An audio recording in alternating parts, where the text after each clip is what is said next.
A live breaking news report from your governor, Ron DeSantis. Isolated pockets of up to 18 inches of rainfall were observed in Pinellas and coastal Hillsborough counties. 5 to 10 inches of rainfall has been observed further northward towards Gainesville, along eastern portions of the I-4 corridor, and south of the western I-4 corridor towards Sarasota.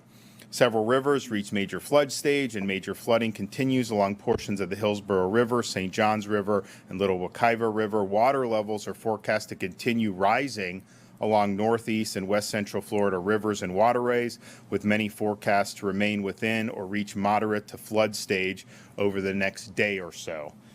We had over 80,000 people that were into shelters overnight as the storm hit the state. We will better understand the extent of the damage as the day progresses. And you have people that are out there assessing damage right now. First responders have been working all through the night to help people who were in distress.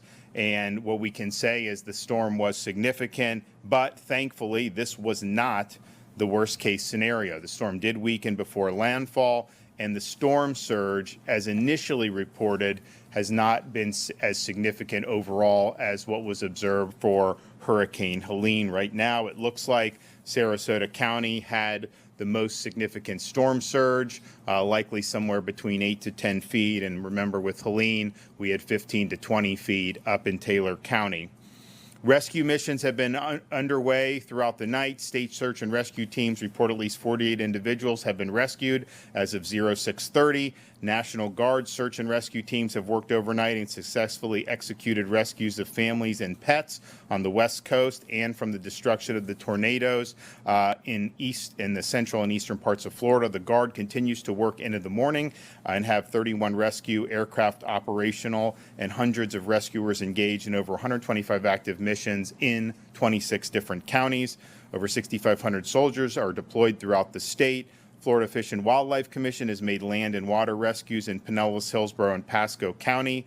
The State Guard has also been engaged in search and rescue, assisting with floodwater evacuations as well as damage assessments. There are currently 3.1 million accounts without power. There have been 635,000 restorations since Hurricane Milton hit Florida. The areas that have the most significant outages as of this morning are Hillsborough, 75% out, Hardy, 97% out, Manatee, 82% out, Pinellas, 68% out, and Sarasota, 75% out. Of course, there are 50,000 plus linemen that have been pre-staged. A lot of what they'll do this morning is likely assess the damage and then begin restoration operations very quickly. And we appreciate everybody that's in that fight because that's very important for a lot of people.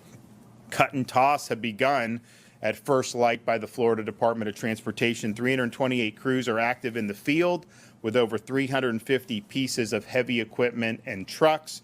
150 bridge inspectors were dispatched at first light and have begun performing inspections to open bridges across the impact areas. As I put in my executive order, residents have a right to be back into their homes as soon as the roadways are deemed safe. In Tampa, the Gandy Bridge and Howard Franklin Bridge have been inspected, cleared, and are open, and inspections of the Sunshine Skyway Bridge are underway. There is debris on the Sunshine Skyway as well as the Courtney Campbell, but once that debris is clear, we anticipate those bridges opening later this morning. Other bridges are being opened as soon as the state inspections are completed. The Tampa Airport is repairing minimal damage and should be open no later than tomorrow.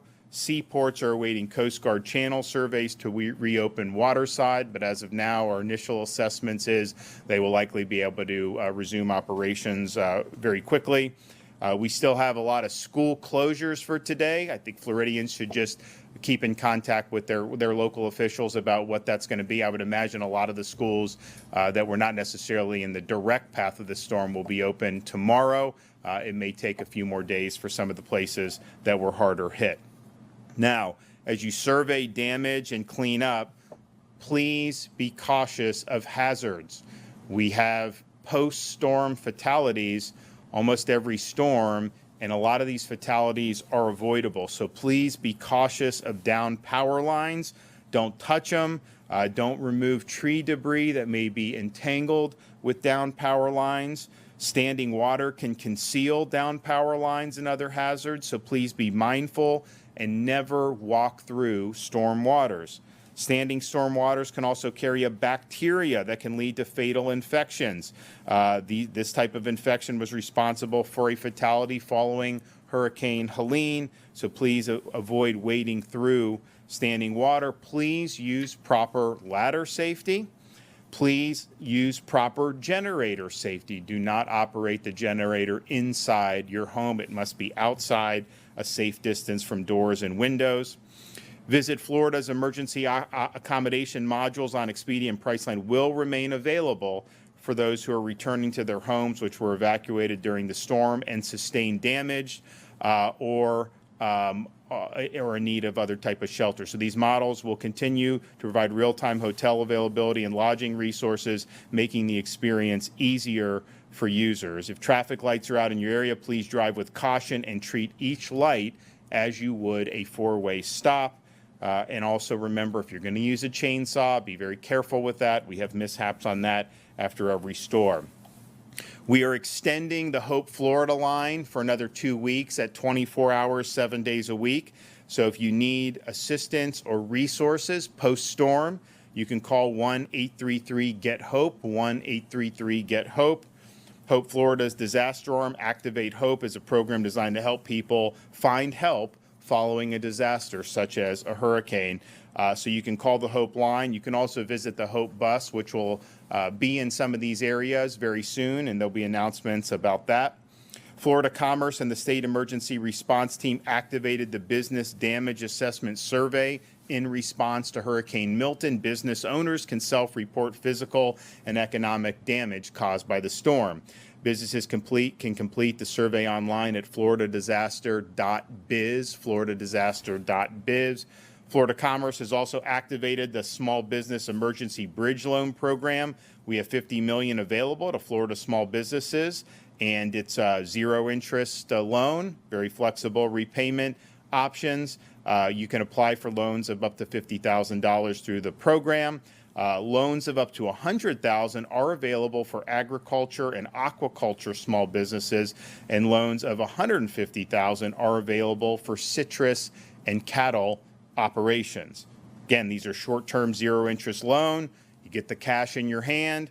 The repayment terms are very flexible. You can apply at www.floridajobs.org/EBL, floridajobs.org/EBL. We've also activated the Florida Disaster Fund for those who want to make tax-deductible charitable contributions that will be used to be able to help Floridians who are in need. And you can go to floridadisasterfund.org, floridadisasterfund.org, if you have any questions. We're going to continue to support all remaining rescue missions that are underway and that may be needed in the near future. We'll also continue to assess the damage that was done from the storm. We also anticipate that because of the amount of water, you may see flooding happen not just now, but in the subsequent days. But I think everybody responded very quickly. I'm proud of everybody's hard work. We got more work to do, but we will absolutely get through this.